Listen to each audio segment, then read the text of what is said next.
Dans le rétro sur France Bleu, Patrick Chesney, au cours d'un entretien d'une quarantaine de minutes, est revenu sur sa carrière. Avec des épisodes pas toujours glorieux. Comme ce jour où il s'est attaqué à un spectateur en pleine représentation. Dans son émission Dans le rétro sur France Bleu, Déborah Grunewald est partie à la découverte de Patrick Chesney à travers sa vie d'homme et d'artiste.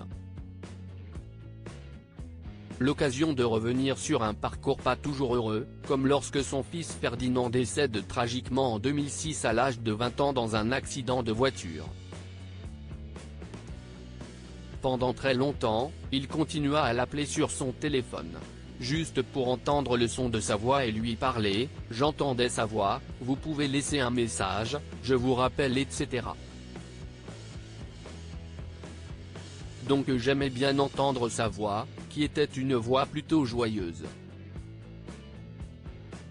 Je lui parlais, je lui racontais ce qui continuait à se passer sur la Terre, dans sa famille jusqu'au jour où ça s'est arrêté, parce que le numéro n'était plus attribué. Patrick Chesney, un homme de caractère, homme de cinéma et de théâtre, Patrick Chesney est connu pour avoir un fort caractère et être même parfois sanguin.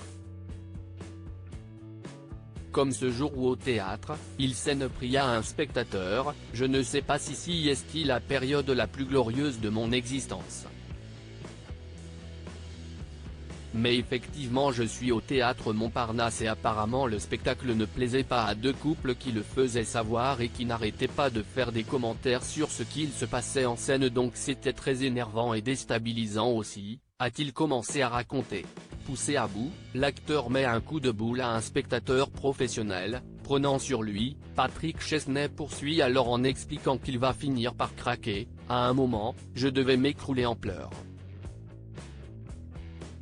Je m'écoule avec des sanglots et là j'entends, oh, il pleure. Donc là, j'ai arrêté. J'ai dit, venez là quoi ne vous voir. Plein d'aplomb, le spectateur invite plutôt Patrick Chesney à descendre. Impulsif et hors de lui, l'acteur répond alors à l'invitation dans la seconde pour lui mettre un coup de tête. Un geste qu'il regrettera très vite, j'ai eu ce geste idiot qui était un léger coup de boule. Je l'ai juste effleuré.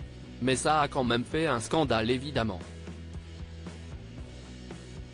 On m'a arrêté et on a remboursé le couple, a-t-il conclu.